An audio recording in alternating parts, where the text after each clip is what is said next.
पतंजलि के भ्रामक विज्ञापन का मामला और बड़ा होता जा रहा है, इसका दायरा बढ़ता जा रहा है। सुप्रीम कोर्ट ने भ्रामक विज्ञापन मामले में पतंजलि, रामदेव, बालकृष्ण के बाद अब केंद्र सरकार को भी आड़े हाथों ले लिया है। पतंजलि के भ्रामक विज्ञापन का केस सुप्रीम कोर्ट पहुंचा। उसी के बाद सुप्रीम कोर्ट ने दवाओं और खाद्य पदार्थ से जुड़े भ्रामक विज्ञापन के मामले में कार्रवाई का दायरा बढ़ा दिया है। दरअसल भ्रामक विज्ञापन का विवाद जुलाई 2022 में शुरू हुआ था, जिसकी तस्वीर इस वक्त आप देख रहे हैं। यह वही विज्ञापन था जिस पर विवाद हुआ, जिस पर आईएमए ने शिकायत की, जिसके बाद सुप्रीम कोर्ट ने इस मामले में संज्ञान लिया और पतंजलि को आदेश दिया कि आप इस मामले में माफीनामा अखबारों में छपवाएं। लेकिन जब पतंजलि ने पहला विज्ञापन दिया तो उस पर कोर्ट की टिप्पणी यह थी कि आपका विज्ञापन ऐसा नहीं होना चाहिए जिसे मैग्नीफाइंग ग्लास लेकर ढूंढना पड़े, जिसे अखबार में खोजना पड़े। इसके बाद दोबारा माफीनामा छपवाई गई और उसकी आपको बता दें कि इससे पहले पतंजलि ने जो विज्ञापन दिया था उसकी होर्डिंग थी एलोपैथी द्वारा फैलाई जा रही गलतफहमियां, जिसकी तस्वीर इस वक्त आप देख रहे हैं। इस एडवर्टीजमेंट में पतंजलि ने कई बीमारियों के इलाज में एलोपैथी को नाकाम बताया था और दावा किया था कि इन्हें पतंजलि की दवाइयों और योग से इन बीमारियों को, जिन बीमारियों का जिक्र इस विज्ञापन में किया गया, जिसकी तस्वीर आप देख रहे हैं, इसको पूरी तरह से क्योर करने का दावा पतंजलि आयुर्वेद और साथ ही साथ योग के जरिए करने का किया गया था। पतंजलि के विज्ञापन और एलोपैथी को लेकर रामदेव के दावों के खिलाफ इंडियन मेडिकल एसोसिएशन ने सुप्रीम कोर्ट में याचिका दाखिल की थी। इसी को लेकर सुनवाई जारी, जिसमें बाबा रामदेव और आचार्य बालकृष्ण की माफी सुप्रीम कोर्ट ने स्वीकार कर अवमानना से जुड़ा हुआ केस तो बंद कर दिया, लेकिन भ्रामक विज्ञापन के मामले में कार्यवाही का दायरा बढ़ा दिया है। हुआ क्या इस कोर्ट के अंदर, वो मैं आपको बताता हूं। सुप्रीम कोर्ट ने आयुष मंत्रालय की ओर से जारी 1 जुलाई की अधिसूचना पर रोक लगा दी। इस अधिसूचना में आयुर्वेदिक, सिद्ध और यूनानी दवाओं के भ्रामक विज्ञापनों पर रोक लगाने वाले नियम को रद्द कर दिया गया था।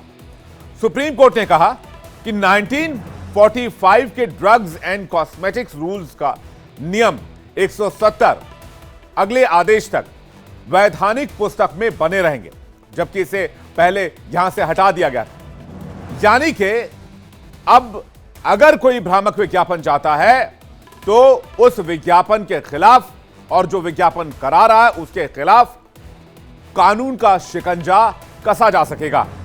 नियम 170 क्या है यह मैं आपको जल्दी से बता देता हूं, उसके बाद चलेंगे अपने रिपोर्टर के पास, जानेंगे इस मामले में कोर्ट ने क्या दिशा निर्देश दिए हैं, कोर्ट ने डिटेल से क्या कहा है। सबसे पहले जानिए नियम 170। आयुर्वेदिक, सिद्ध और यूनानी दवाओं के भ्रामक विज्ञापनों की जांच करना। राज्य लाइसेंसिंग अधिकारियों से मंजूरी के बाद ही विज्ञापन दिया जा सकता है, जबकि यह नियम पहले हटाया गया था, जिसे कोर्ट ने कहा है कि यह नियम अब बना रहेगा। तो यह मामला सुप्रीम कोर्ट में है। सुप्रीम कोर्ट इस मामले पर लगातार सुनवाई कर रहा है और इस मामले में सुप्रीम कोर्ट कार्रवाई का दायरा भी लगातार बढ़ाता जा रहा है। आपको बताते हैं क्या हुआ सुप्रीम कोर्ट में। सुप्रीम कोर्ट ने आयुष मंत्रालय की ओर से जारी 1 जुलाई की उस अधिसूचना पर रोक लगा दी है, जिसमें आयुर्वेदिक, सिद्ध और यूनानी दवाओं के भ्रामक विज्ञापनों पर रोक लगाने वाले नियम को रद्द किया गया था। यह नियम जरूरी थे जिसे भ्रामक विज्ञापन पर रोक लगाई जाती थी, लेकिन इसे रद्द किया था।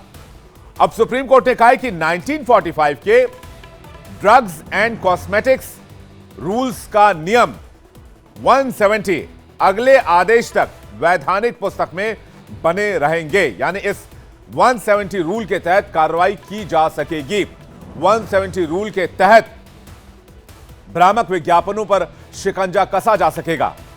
आपको फिर से बताते हैं क्या है ड्रग्स एंड कॉस्मेटिक्स का नियम 170। आयुर्वेदिक, सिद्ध और यूनानी दवाओं के भ्रामक विज्ञापनों की जांच करना और राज्य लाइसेंसिंग अधिकारियों से मंजूरी के बाद ही इस तरह के विज्ञापन दिए जाएंगे। यानी कि एक तरह से सुप्रीम कोर्ट ने राज्य लाइसेंसिंग अधिकारियों की जिम्मेदारी फिर से तय कर दी है कि अगर कोई भ्रामक विज्ञापन सामने आता है तो राज्य लाइसेंसिंग अधिकारी की जिम्मेदारी होगी कि वो उस विज्ञापन को चेक करे। लेकिन जब मंजूरी के बाद ऐसे विज्ञापन आएंगे तो सवाल राज्य लाइसेंसिंग अधिकारियों से पूछा जाएगा कि उन्होंने आखिर किसी भी तरह के भ्रामक विज्ञापन को आगे जाने की या छपने या फिर टीवी पर चलने की अनुमति कैसे दी। मामले की सुनवाई के दौरान सुप्रीम कोर्ट ने केंद्र सरकार को फटकार भी लगाई और कहा कि नियम 170 हटाना कोर्ट के पहले निर्देशों के खिलाफ है। नोटिफिकेशन साफ तौर पर आदेशों का उल्लंघन है। हालांकि न्यायालय ने केंद्र को इस चूक को सुधारने का मौका देते हुए केवल रूल 170 की चूक पर रोक लगाने के लिए कार्रवाई की है। हमारे साथ इस वक्त लीगल एडिटर आशीष सिन्हा जुड़ रहे हैं, सीधे उनके पास चलते हैं। आशीष, ये पूरा मामला क्या है और कोर्ट में क्या हुआ आज? देखिए, दरअसल ये पूरा जो मामला है वो भ्रामक विज्ञापन से जुड़ा हुआ है। सबसे पहले भ्रामक विज्ञापन मामले में सुप्रीम कोर्ट ने पतंजलि को फटकार लगाई, फिर बाबा रामदेव को फटकार लगाई, फिर बालकृष्ण को फटकार लगाई। इसके बाद बाबा रामदेव, बालकृष्ण और पतंजलि, इन तीनों को ही लिखित माफीनामा सुप्रीम कोर्ट से मांगना पड़ा। सुप्रीम कोर्ट ने बाद में कहा कि हम इस दायरे को बढ़ा रहे हैं, यानी पतंजलि के अलावा जो दूसरे प्रोडक्ट्स हैं जो भ्रामक विज्ञापन का दावा करते हैं, हम उन सभी मामलों की सुनवाई करेंगे। सुप्रीम कोर्ट ने इस बाबत केंद्र सरकार को एक हलफनामा दाखिल करने के लिए कहा था। केंद्र सरकार ने जो हलफनामा सुप्रीम कोर्ट में दाखिल किया, उससे सुप्रीम कोर्ट नाराज हो गया। दरअसल केंद्र सरकार ने सुप्रीम कोर्ट को बताया कि उन्होंने ड्रग्स एंड कॉस्मेटिक रूल्स के नियम 170 जो था, जुलाई में एक ज्ञापन लेकर आए थे नोटिफिकेशन, उसमें उन्होंने इसको रद्द कर दिया था। ये दो अहम बातें कहता है। पहला ये कि अगर आपको कोई भी विज्ञापन छपवाना हो तो उसके लिए आपको संबंधित जो अथॉरिटी है उससे इजाजत लेनी होती थी। दूसरा यह है कि अगर कोई भी विज्ञापन यानी आयुर्वेद से जुड़ा हो, इसके अलावा यूनानी दवाओं से जुड़ा हो, तो उसमें अगर कोई भी भ्रमित करने वाला विज्ञापन है तो उसमें कार्रवाई की बात ये रूल 170 कहता है। सुप्रीम कोर्ट ने यह कहा कि हमारा जो आदेश था कि आप भ्रामक विज्ञापनों पर कार्रवाई करें, आपने तो इसके बिल्कुल उलट काम किया। केंद्र सरकार ने यह दलील दी कि हमने इसके लिए दो वजह केंद्र सरकार की तरफ से सुप्रीम कोर्ट में बताई गई।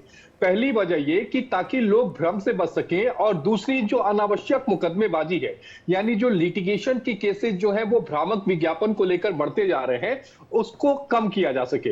हालांकि केंद्र सरकार ने यह भी तर्क दिया था कि जो भ्रामक विज्ञापन के मुद्दे हैं वो drugs and magic remedies act के तहत उनका निपटारा कर किया जा सकता है। लेकिन सुप्रीम कोर्ट इससे नाराज हो गया। सुप्रीम कोर्ट ने कहा कि हम कह क्या रहे हैं, आप कर क्या रहे हैं, ये नहीं चलेगा। सुप्रीम कोर्ट ने एक हफ्ते का मौका दिया। एक हफ्ते के भीतर एडिशनल सॉलिसिटर जनरल नटराजन साहब थे, उन्होंने कहा कि हम दूसरा हलफनामा सुप्रीम कोर्ट में दाखिल करेंगे। कोर्ट ने कहा ठीक है, आप हलफनामा दाखिल करिए, लेकिन हम आपके उस नोटिफिकेशन पर रोक लगाते हैं जिस नोटिफिकेशन के जरिए आपने ड्रग्स एंड कॉस्मेटिक रूल्स के नियम 170 को खत्म कर दिया था। यानी आज भी ये नियम प्रभावी है। अगर किसी को भी अपने विज्ञापन को सैंक्शन कराने के लिए संबंधित अथॉरिटी में तो जाना ही पड़ेगा, साथ ही अगर कोई भ्रामक विज्ञापन देता है तो उसके खिलाफ कार्रवाई करने के लिए जो संबंधित अथॉरिटी है वो स्वतंत्र है। जी आशीष, ये जो आदेश आया सुप्रीम कोर्ट की तरफ से, उन्होंने 170 को जिस तरह से दोबारा बहाल किया है, इसका इंपैक्ट पतंजलि वाले केस पे कितना हो सकता है? नहीं, देखिए, इसका इंपैक्ट ओवरऑल पड़ेगा। अगर कोई भी भ्रामक विज्ञापन फैलाता है तो उस पर कार्रवाई तो होनी तय है, आप ये तय मान के चलिए। पतंजलि के केस में यह है कि पतंजलि ने सुप्रीम कोर्ट से माफी मांगा, एक बार नहीं 3 बार माफी मांगा, और यह कहा कि हम जो भ्रामक हमने प्रचार किया था कोरोनिल वाला, जिसको लेकर आईएमए सुप्रीम कोर्ट आया था, और उसके बाद बाबा रामदेव की तरफ से पिछले साल अक्टूबर के महीने में एक प्रेस कॉन्फ्रेंस की गई थी, उसको लेकर बाकायदा माफी मांगा गया था। कोर्ट ने उस माफीनामे को स्वीकार कर लिया है। लेकिन मुद्दा यहां खत्म नहीं होता। भ्रामक विज्ञापन को लेकर क्या सरकार की तरफ से कार्रवाई की जा रही है? अगर कोई शिकायत आती है कि नहीं, कोई एक पर्टिकुलर प्रोडक्ट है ये भ्रामक विज्ञापन फैलाता है, तो सरकार को कितने दिनों के भीतर उस पर कार्रवाई करनी होगी? अगर कार्रवाई की है तो वो कार्रवाई क्या है, ये सारी चीजें जो है वो सुप्रीम कोर्ट तय करेगा। अब इस बात को समझिए कि दायरा कितना बढ़ गया है। अब जितने भी स्टेट्स गवर्नमेंट है, इसके अलावा यूनियन टेरिटरीज हैं, सुप्रीम कोर्ट ने सबको पार्टी बना लिया, और सबकी तरफ से सुप्रीम कोर्ट में रिस्पॉन्स जो है वो दाखिल होने शुरू हो गए हैं। यानी एक बड़ा जो दायरा है वो कोर्ट ने बढ़ा दिया। यानी अगर पतंजलि के अलावा जो दूसरे प्रोडक्ट्स हैं जो भ्रामक विज्ञापन फैलाते हैं, तो उन पर भी कोर्ट कार्रवाई करेगा। अगर सरकार कार्रवाई नहीं करती है तो कोर्ट यही चाहता है कि सरकार आगे बढ़े। सरकार का काम है कि वो नियमों को मजबूत करे ताकि भ्रामक विज्ञापन ना फैलाए जाए और लोग भ्रमित ना हो। सॉलिसिटर जनरल ने क्या जानकारी दी इस बारे में कि जो ये 170 का रूल है, इसको रूल आउट क्यों किया गया था सरकार की तरफ से? नहीं, देखिए, उसको लेकर मैंने बताया था कि सरकार की तरफ से यह कहा गया था, दो अहम बातें कही गई थी। पहली बात यह कही गई थी कि हम इसे इसलिए हटा रहे हैं ताकि जो वेब की जो मुकदमेबाजी है, कई बार इस तरह के भी केसेस आए हैं कि भ्रामक विज्ञापन ना होने के बावजूद भी लोग शिकायत करते हैं और संबंधित अथॉरिटी में जाते हैं, केस फाइल करते हैं। तो सरकार का यह कहना था कि ये जो व्यर्थ की मुकदमेबाजी होती है, इससे बचने के लिए हमने इस नियम को खत्म किया।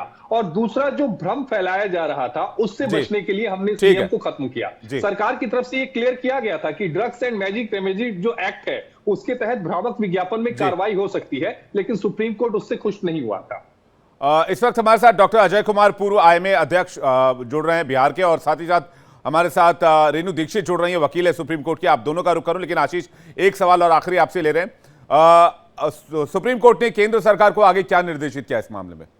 देखिए, सुप्रीम कोर्ट ने केंद्र सरकार को साफ कहा कि पहले तो जो आपका नोटिफिकेशन है हम उस पर रोक लगाते हैं। सुप्रीम कोर्ट ने 1 हफ्ते का मौका दिया, क्योंकि एएसजी ने ये कहा था कि हमें मौका दीजिए, हम दोबारा एक हलफनामा दाखिल करेंगे। तो अब देखना यह होगा कि केंद्र सरकार की तरफ से 1 हफ्ते के भीतर क्या सुप्रीम कोर्ट में हलफनामा दाखिल किया जाता है, और क्या उस हलफनामे से सुप्रीम कोर्ट संतुष्ट होता है या नहीं। अगर सुप्रीम कोर्ट संतुष्ट नहीं होता तो जाहिर तौर पर इस मामले में आदेश जारी करेगा, क्योंकि केंद्र सरकार को एक ऐसा लॉ जो है वो अदालत को सेटिस्फाई करना पड़ेगा कि अगर किसी ने भी भ्रामक विज्ञापन फैलाया तो अब उसकी खैर नहीं। भ्रामक विज्ञापन फैलाने वाली कंपनियों को मन में एक डर बैठाना बेहद जरूरी है कि अगर आपने भ्रामक विज्ञापन फैलाया तो हम आपके खिलाफ कार्रवाई करेंगे, और कार्रवाई बेहद कड़ी होगी। यही सुप्रीम कोर्ट चाहता है। जी आशीष, बहुत बहुत शुक्रिया आपका हमारे साथ जुड़ने के लिए, तमाम अपडेट्स हम तक पहुंचाने के लिए। डॉक्टर अजय का रुख करते हैं, जो कि हमारे साथ जुड़े हुए हैं बिहार पटना से। डॉक्टर अजय, एक वेलकमिंग स्टेप है ये सुप्रीम कोर्ट की तरफ से, और ये जनहित में सुप्रीम कोर्ट एक बहुत बड़ा, ये इस मामले को जो सुन रहा है, ये बहुत बड़ा जनहित का मामला है। ये एक चीज स्पष्ट हो गया कि जैसा हम लोग कहते थे कि ये ढोंगी बाबा केवल ढोंगी ही नहीं, सरकार के पास भी इसकी बहुत बड़ी पहुंच है। इसके बाद इतने पैसे हैं जो इसने गलत प्रसार करके लोगों को भ्रमित करके इसने जो कमाया है, वो पैसे इसके जब्त होने चाहिए। सुप्रीम कोर्ट से हमारी अपील रहेगी, इसके सारे पैसे जो जब्त कीजिए, क्योंकि ये तो न तो केवल न तो ये डॉक्टर है, न तो ये योगी है, आयुर्वेद का भी डॉक्टर ये नहीं है। और इसने जो किया है ये साबित हो चुका है, ये सारे पैसे जो इसने कमाए, जो साम्राज्य अपना स्थापित किया है। डॉक्टर अजय, इस देश की आबादी 140 करोड़ की है। इस देश में स्वास्थ्य एक बहुत मूलभूत सुविधा लोगों के लिए और बहुत जरूरी सुविधा लोगों के लिए है। सरकार आयुष्मान योजना चलाती है, 5 लाख रुपए तक का इलाज मुफ्त करवाती है, लेकिन कुछ लोग इस तरह के भ्रामक विज्ञापन के जरिए कैसे लोगों को गुमराह करने की कोशिश करते हैं, और उसमें जो प्रावधान किए गए हैं वो भी रूल्ड आउट किए जाते हैं, जिसको सुप्रीम कोर्ट ने आज दोबारा बहाल किया है। यह चिंता का विषय है। बिल्कुल बिल्कुल। और हमने देखा था कि रामदेव के पहले एक ऋषिकेश में ही एक बाबा तो नहीं, लेकिन एक आदमी था जो इसी ढंग से आयुर्वेद या ईश्वरीय शक्ति के बल पर वो एपिलेप्सी का इलाज किया करता था, अपने हाथ से लोगों को दवाई दिया करता था। उसके विज्ञापन में बड़े बड़े नेताओं, यहाँ तक कि गवर्नर आदि के फोटो आते थे, जिससे काफी बड़ी भीड़ लगी रहती थी उसके यहाँ। उसने करोड़ों कमाया, अरबों कमाया, और बाद में उसने मेडिकल कॉलेज खोल दिया ऋषिकेश में, मॉडर्न मेडिसिन का मेडिकल कॉलेज हालांकि खोला वो। तो कहने का मतलब है कि इस ढंग की परंपरा तो पहले भी थी, लेकिन बाबा रामदेव सबको सरपास कर चुका है। बाबा कहलाने लायक नहीं है ये। देखिए डॉक्टर अजय, आपके पास वापस लौटेंगे, रेणु भी हमारे साथ लगातार बने हुए, लेकिन इस बीच में दर्शकों को ये साफ करना चाहता हूं कि इंडिया डेली किसी चिकित्सा पद्धति का विरोध नहीं कर रहा है। इंडिया डेली पर खबर दिखाने का मकसद सिर्फ यही है कि हम उन लोगों के तथ्य और फैक्ट्स सामने रखें जिस पर कोर्ट फैसला सुना रहा है, जिस पर कोर्ट आदेश दे रहा है, और जिस पर कोर्ट में प्रोसीडिंग्स चल रही हैं, कोर्ट के गाइडलाइंस सामने आ रहे हैं। हम भ्रामक विज्ञापन के खिलाफ हैं, भ्रमित करने वाले लोगों के खिलाफ हैं। रेणु दीक्षित हमारे साथ बने हुए। रेणु दीक्षित जी, आप सुप्रीम कोर्ट की इस प्रोसीडिंग को और सुप्रीम कोर्ट के कमेंट को कैसे देखते हैं?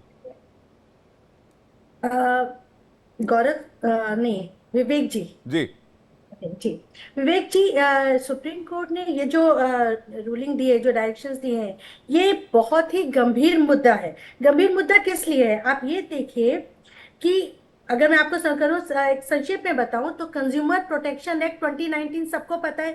कंज्यूमर बिल्कुल। प्रोटेक्शन 2019 के सेक्शन 10 से एक अथॉरिटी है CCPA, central consumer protection authority. इसको ये पावर है, इसको ये इंश्योर करना होता है कि कोई भी मिसलीडिंग एडवर्टीजमेंट न आए और दूसरा कंज्यूमर राइट्स प्रोटेक्ट हो। अब जब सुप्रीम कोर्ट को इंटरवेंशन करना पड़ा, उससे हुआ कि एक्चुअली जब 1 जुलाई को ये नोटिफिकेशन जारी हुआ रूल 170 को पूरी तरह से ओमिट करने का, इसकी वजह से क्या होगा आप ये सोचिए कि इंडियन मार्केट में कॉस्मेटिक्स कितने सारे लोग यूज करते हैं, 140 करोड़ पॉपुलेशन। तो हेल्थ रिस्क जो हार्मफुल केमिकल्स हैं कॉस्मेटिक्स में वो यूज करना आसान हो जाएगा उसके लिए, क्योंकि अब आपको जवाबदेही अकाउंटेबिलिटी कम हो गई। दूसरी चीज आप ये देखिए कि जो मैन्युफैक्चरर्स है वो सब स्टैंडर्ड प्रोडक्ट्स मार्केट में लाएंगे। तीसरा, अगर आप इंटरनेशनल स्टैंडर्ड से आप हटेंगे, आप ग्लोबल जो स्टैंडर्ड्स है सेफ्टी स्टैंडर्ड से डेविएट होंगे, तो एक्सपोर्ट मार्केट में भी हमारा हम काफी हद तक उससे नीचे आएंगे। सबसे बड़ा इशू जो फंडामेंटल राइट्स टू हेल्थ है उसको इसके फर्दरेंस में सुप्रीम कोर्ट ने इस पर्टिकुलर ये जो चीज की गई 170 रूल को जो ओमिट किया गया, इसको इसका दायरा बढ़ाया क्योंकि इसका स्कोप बहुत बड़ा है। इसमें manufacturing, sale, distribution of all these products ये सब कुछ आता है। तो अगर ये जो सेंट्रल गवर्नमेंट कह रही है कि drug and medical remedies act 1954 है इसके लिए, तो मैं आपको एक छोटी सी बात कहना चाहूंगी कि जो cosmetics drug and cosmetics rule 1945 है, ये इसका स्कोप बहुत वाइड है। तो इसलिए यहाँ इसमें से अगर हमने रूल 170 हटा दिया तो इसके बहुत ही भयानक परिणाम। नहीं, ये तो ऐसा ही, ये तो रेनू, ये तो ऐसा ही, रेनू जी, ये तो ऐसा ही हो जाएगा कि आपने शेर से उसका दांत ही मांग लिया कि भाई आप मुझे अपना दांत दे दो, उसके बाद फिर आप जाओ, आपको जितना शिकार करना जी भर के शिकार करो, कुछ रहो जंगल में, आप आजाद हो। तो शेर करेगा क्या? वो तो भूखा मर जाएगा। बिल्कुल। और सुप्रीम कोर्ट ने मई में क्लियरली जब कहा था कि अब आपको एडवर्टाइजर्स को सेल्फ डिक्लेरेशन सर्टिफिकेट सबमिट करना होगा, उन सब जितने जो डायरेक्शंस दिए गए थे उन सब का वायलेशन करते हुए सीधे सीधे आर्टिकल ये सेक्शन 170 जो ये रूल 170 इसको ओमिट कर रहे हैं। तो डेफिनेटली इसके जो, जैसा आपने बोला कि शेर के मुंह से अगर दांत निकाल दिए जाएं तो सोचिए इसका परिणाम कितना भयानक होगा। हमारे देश की इतनी बड़ी पॉपुलेशन जो पढ़ी लिखी नहीं है, जो प्रोडक्ट कॉस्मेटिक्स, स्किन केयर हो या बाल शैम्पू हो या आपकी लिपस्टिक वगैरह जितने प्रोडक्ट्स हैं, अगर इनका स्टैंडर्ड हमने और लो कर दिया तो सोचिए इसका हेल्थ इश्यूज पे कितना बुरा असर पड़ेगा। नहीं, बिना शेर वाले दांत से फिर कोई डरेगा नहीं ना मैम, बिना शेर वाले दांत से फिर कोई डरेगा नहीं, तो फिर वो मैन्युफैक्चरर्स और बनाएंगे। बिल्कुल, मैं इस पर आपके पास वापस लौटूंगा और डॉक्टर अजय भी हमारे साथ जुड़े हुए हैं। लेकिन सुप्रीम कोर्ट में केंद्र ने क्या दलील दी, ये जल्दी से दर्शकों को एक बार फिर से बताते हैं। ड्रग्स एंड कॉस्मेटिक्स रूल्स से नियम 170 हटाने के नोटिफिकेशन को लेकर केंद्र भ्रम से बचने और अनावश्यक मुकदमेबाजी को रोकने के नाम पर डिफेंड कर रही है। कोर्ट में केंद्र की तरफ से क्या दलील दी गई, ये आपको फिर से डिटेल से ग्राफिक्स के जरिए बताते हैं। नियम 170 के चलते कोर्ट में काफी मुकदमेबाजी हो रही है। Drugs and magic remedies act के तहत ये केसेस निपटाए जा सकते हैं। ये बहुत महत्वपूर्ण सवाल है। ये सवाल मैं रेनू दीक्षित से भी पूछूंगा कि क्या ऐसे मामलों को drugs and magic remedies act से निपटाया जा सकता है। हालांकि केंद्र की ओर से पेश additional solicitor general KM Natarajan ने कहा कि वो स्थिति स्पष्ट करते हुए हलफनामा दाखिल जरूर करेंगे। डॉक्टर अजय के पास चले, लेकिन उससे पहले रेनू दीक्षित के पास चलते हैं, वरिष्ठ वकील हैं सुप्रीम कोर्ट की। रेनू जी, आपसे जानना चाहेंगे क्या 170 अगर ना हो तो drugs and magic remedies act के तहत भ्रामक विज्ञापन के केस निपटाए जा सकते हैं? अगर ये जो drugs and magic remedies act है, इसमें रेमेडी उन ड्रग्स को कंट्रोल करने की है जिसके लिए हम कहते हैं कि मैजिकल इफेक्ट, जो मिसलीडिंग एड है उसमें कहीं ना कहीं ये कहा जाता है कि हमारी दवा से बिल्कुल जादुई असर होगा और दवा जो है आपको पूरी तरह ठीक कर देगी। मतलब आप के मिसलीडिंग एड्स, काले से गोरे हो जाएंगे, आप छोटे से लंबे हो जाएंगे, आप मोटे से पतले हो जाएंगे, या पतले से मोटे हो जाएंगे, समथिंग लाइक दैट। बिल्कुल समथिंग लाइक दैट। तो ये इसमें इसका स्कोप लिमिटेड था, ये जो ड्रग्स एंड कॉस्मेटिक्स एक्ट 1945 है, जी इसका स्कोप वाइड है। यहाँ पे manufacturing, sale, distribution of drugs and cosmetics ये सब इंक्लूड होता है।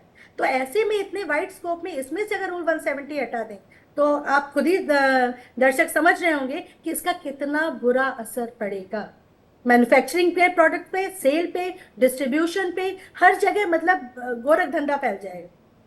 तो ये सुप्रीम बहुत ही जरूरत है। जी सुप्रीम कोर्ट ने, डॉक्टर अजय के पास चलते हैं। सुप्रीम कोर्ट ने जो भ्रामक विज्ञापन को लेकर रूल 170 को फिर से एक बार लगाया है, वापस लेकर आए हैं, उससे मौजूदा केसेस पर कितना इम्पैक्ट होगा? और ये जो भ्रामक विज्ञापन वाला केस चल रहा है डॉक्टर अजय, इस पर आप क्या देख रहे हैं? कितना इम्पैक्ट इस पर आपको दिख रहा है इसका?